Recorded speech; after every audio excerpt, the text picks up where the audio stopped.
بسم اللہ الرحمن الرحیم۔ انسانوں کے باہمی تعلقات میں میاں بیوی کا تعلق بھی ایک اہم تعلق ہے اور ان دونوں کا گویا چولی دامن کا ساتھ ہے۔ اس لیے اسلام نے اس کے متعلق بھی نہایت صاف صاف اور تاکیدی ہدایتیں فرمائی ہیں۔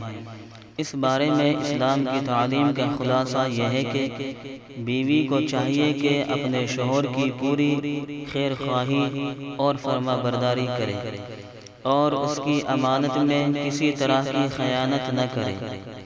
قرآن شریف میں ارشاد ہے فالصالحات قانتات حافظات للغیب، پس نیک عورتیں فرما بردار ہوتی ہیں اور شوہر کی غیر موجودگی میں اس کی امانت کی حفاظت کرتی ہیں۔ اور شوہروں کو اسلام کا حکم ہے کہ وہ بیوی کے ساتھ پوری محبت کریں اور اپنی حیثیت اور استطاعت کے مطابق اچھا کھلائیں، اچھا پہنائیں اور ان کی دلداری میں کمی نہ کریں۔ اللہ تعالیٰ کا ارشاد ہے وَعَاشِرُوهُنَّ بِالْمَعْرُوفِ، بیویوں کے ساتھ اچھا سلوک رکھو۔ رسول اللہ صلی اللہ علیہ وسلم اس قرآنی تعلیم کے مطابق مسلمان مردوں اور عورتوں کو باہم حسن سلوک کی اور ایک دوسرے کو خوش رکھنے کی بڑی سخت تاکید فرمایا کرتے تھے۔ اس سلسلے کی چند حدیثیں یہ ہیں۔ ایک مرتبہ آپ نے عورتوں کو ہدایت کرتے ہوئے فرمایا جو شخص اپنی بیوی کو اپنے پاس بلائے اور وہ نہ آئے اور وہ رات کو اس سے ناراض رہے تو فرشتے صبح تک اس پر لعنت کرتے ہیں۔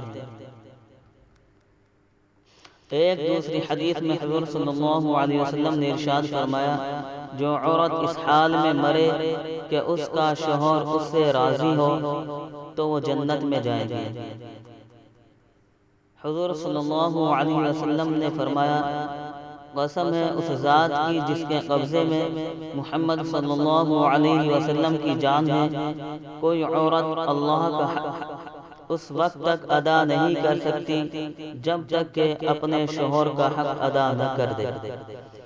اور ایک اہم موقع پر مسلمانوں کے بہت بڑے اجتماع میں خاص مردوں کو خطاب کرتے ہوئے آپ صلی اللہ علیہ وسلم نے ارشاد فرمایا میں تم کو عورتوں کے ساتھ حسن سلوک کی خاص طور سے وصیت کرتا ہوں، تم میری اس وصیت کو یاد رکھنا، دیکھو وہ تمہارے ماتحت ہیں اور تمہارے بس میں ہیں۔